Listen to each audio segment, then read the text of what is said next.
next.js এর বিভিন্ন functionality দেখার পরে আমরা এবার দেখব স্টাইলিং কিভাবে করতে হয়, কিভাবে একটা স্টাইলিং ফাইল অ্যাড করতে হয়, কানেকশন করতে হয়, CSS ইউজ করতে হয়, জাভাস্ক্রিপ্ট JSX স্টাইল করতে হয়, সব কিছু দেখবো এই ভিডিওতে। আমরা যদি যাই আমাদের প্রজেক্টের এটা দেয়া আছে, আমরা রান করেছি প্রজেক্টে আমাদের ভিজুয়াল স্টুডিও কোড থেকে। তো আমরা যদি এখানে যাই তাহলে দেখতে পাচ্ছি আমাদের আগের প্রজেক্টে কিন্তু আছে। আমরা এখানে স্টাইল অ্যাড করব। স্টাইল অ্যাড করার জন্য এখানে কিন্তু অটোমেটিকলি একটা ফোল্ডার করে দেয়া আছে next.js থেকে, সেটা হচ্ছে স্টাইল ফোল্ডারে। স্টাইল ফোল্ডারের দুটো কিন্তু ফাইল থাকে, গ্লোবাল CSS এবং home.module.css। এটা মূলত হোমের সাথে কানেক্টেড থাকে যখন আমরা ফার্স্ট next.js মানে হচ্ছে ইনস্টল করি মেশিনে।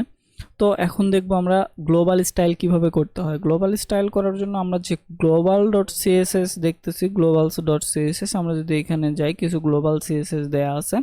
তো এইখান থেকে আমরা দেখতে পাচ্ছি এরকম।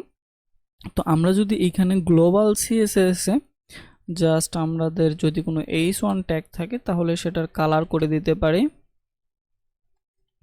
রেড কালার করে দেই, তারপরে দেখি কি হয়। আমাদের ওয়েবসাইটে কিন্তু এরকম ছিল, এই যে দেখেন কালারটা কিন্তু রেড হয়ে গেছে।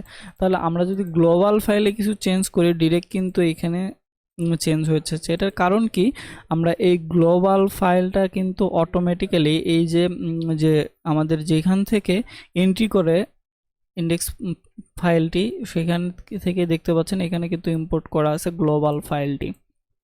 তো এইভাবে গ্লোবাল স্টাইলিং করতে হয়, এখান থেকে বিভিন্ন গ্লোবাল স্টাইলিং করা যায়। এখন দেখবো হচ্ছে কম্পোনেন্ট বেস স্টাইলিং, একটা নির্দিষ্ট কম্পোনেন্টে কিভাবে স্টাইল করব। কম্পোনেন্ট বেস স্টাইলিং এর জন্য কিন্তু এখানে একটা মডিউল দেয়া আছে, CSS মডিউল, এটা হোমের জন্য দেয়া আছে। এখন আমরা হোমে কানেক্ট করব, এটার ভিতরে কিছু CSS ছিল, আমি সেটাকে ডিলিট করে দিয়েছি। index.js এ গিয়ে যদি আমরা হোমটাকে কানেক্ট করে নেই, এখানে হোমটাকে কানেক্ট করে নিলাম এবং এটা h1 দেয়া আছে। তো আমরা যদি এটাতে গিয়ে এখন এটাতে চেঞ্জ করি আবার, যে কালার কি করব, অ্যাকোয়া যদি দেই, কালার অ্যাকোয়া দিলাম। এখন যদি আমরা এখানে গিয়ে দেখি এখানে কি বলতেছে, ইজ নট পিওর সিলেক্টর, কারণ আমাদের একটা সিলেক্টর কিন্তু তৈরি হয়ে আছে।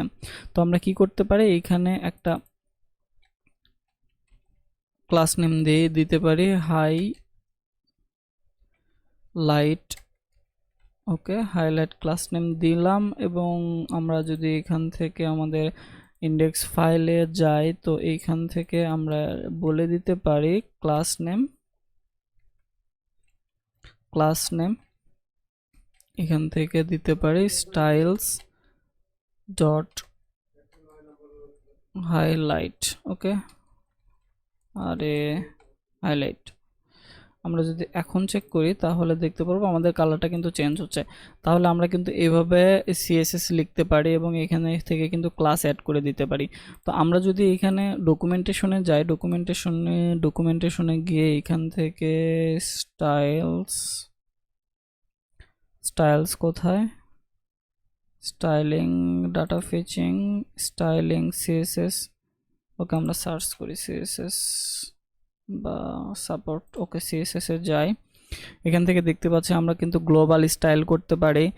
দেন এখান থেকে কম্পোনেন্ট লেভেল CSS করতে পারি। এরপরে আমরা কি করতে পারি, CSS ইউজ করতে পারি। যারা CSS ইউজ করছেন তারা দেখতে পাচ্ছেন খুব সহজে কিন্তু সেম প্রসেসে আপনারা CSS যেভাবে ইউজ করছিলেন সেম প্রসেসে অ্যাড করতে পারবেন। এছাড়া আছে আমাদের CSS ইন জাভাস্ক্রিপ্ট, তাহলে জাভাস্ক্রিপ্টের মাধ্যমে এভাবে কিন্তু CSS ব্যবহার করতে পারবেন।